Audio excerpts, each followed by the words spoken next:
बगैर चर्चा किए हुए शोर शराबे के बीच में अक्सर होता है असेंबलीज में विपक्ष द्वारा उस विषय को, जो विषय किसी भी तरीके से असेंबली में पेश नहीं किया जाना था, वो पेश किया गया, जो असेंबली के अधिकार क्षेत्र में ही नहीं था। और उसके ऊपर माननीय स्पीकर साहब द्वारा कोई डिबेट भी नहीं हुई और ऑन द वॉइस उसका डिसीजन भी हो गया और वो रेजोल्यूशन पास हुआ। मैं उस रेजोल्यूशन की भी और जो तरीका इख्तियार किया गया, आज जम्मू कश्मीर यूटी की हमारी इस असेंबली में मैं कठोर शब्दों में इसकी भर्त्सना करता हूं, निंदा करता हूं। मित्रों, ये एक हमारी पार्लियामेंट के ऊपर क्वेश्चन मार्क जो है सीधे तरीके पर जो एक रेजोल्यूशन पास किया गया, मैं पहले पैरे की एक लाइन आप लोगों के समक्ष पढ़ता हूं। Expresses concern over their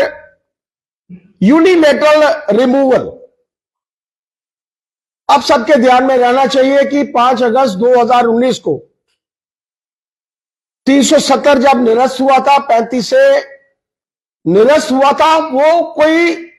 unilateral decision नहीं था। 6 तारीख को वो राज्यसभा में जाता है और उसके ऊपर प्रॉपर डिस्कशन होने के बाद 370 जो था वो निरस्त हुआ, 35 से जो था वो मित्रों निरस्त हुआ। लेकिन आज जिस तरीके से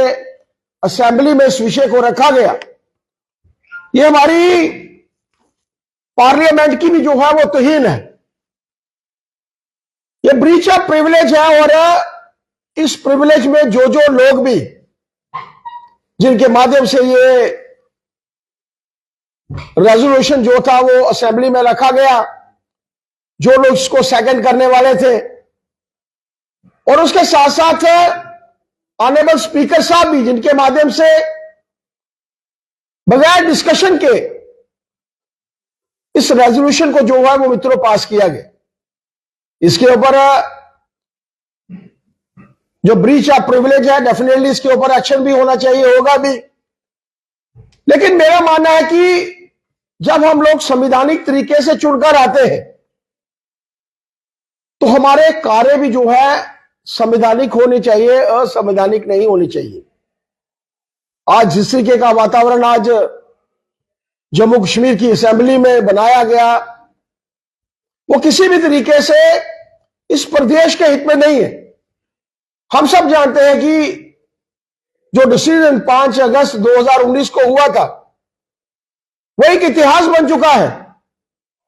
और वो इतिहास के पन्नों में गई हुई कोई वस्तु जो है वो वापस नहीं आती। और असंवैधानिक तरीके से इस रेजोल्यूशन को जो है वो पास किया गया। मेरा मानना है कि जो एक्शन ब्रीच ऑफ प्रिविलेज के माध्यम से एक पार्लियामेंट में होना चाहिए, इस विषय को भी जो है वो होगा। और ये जो 370 जिसके बारे में आज और लगातार से लोगों के बीच में, आम जनता के बीच में आज ये एक डिस्कशन का विषय बन चुका है कि जो असेंबली इसको पारित करने की स्थिति में ही नहीं थी, उन्होंने इसको पारित किया, इस रेजोल्यूशन को पारित किया। आज इस विषय को आप लोगों के समक्ष में रखने के लिए आया था, और ये 370-35 से इतिहास का हिस्सा जो है वो बन चुके हैं और वो वापस नहीं आने वाले। ये जिन लोगों ने इसको पारित किया है वो भी समझते हैं, और खास तौर पर जिस तरीके से माननीय स्पीकर साहब ने ये विषय रखा कि मैंने देखा कि कांग्रेस के लोग भी इसके समर्थन में थे। तो मेरा मानना है कि कांग्रेस को भी, जो अपने आप को नेशनल पार्टी कहती है, अपने आप को कहती है कि हम देश के हित में बात करते हैं, और जो रेजोल्यूशन लाया गया उसके हक में अगर उन्होंने समर्थन किया है तो उनको अपना स्टैंड भी जो है वो क्लियर करना चाहिए कि क्यों तर उन्होंने इस रेजोल्यूशन के हक में जो है वो वोट दिया है। इस रेजोल्यूशन के विषय में जो भी बातचीत उनको करनी है वो डेफिनेटली आगे आकर, हालांकि इस विषय में उन्होंने अभी तक कोई बात जो है वो नहीं रखी है, ना अपने स्टैंड उनके फेवर में बोला है, ना उसके विरुद्ध बोला है, लेकिन सीधे तौर पर आकर उनको मीडिया को बताना चाहिए कि वो क्या इसके पक्ष में है या इसके विपक्ष में है।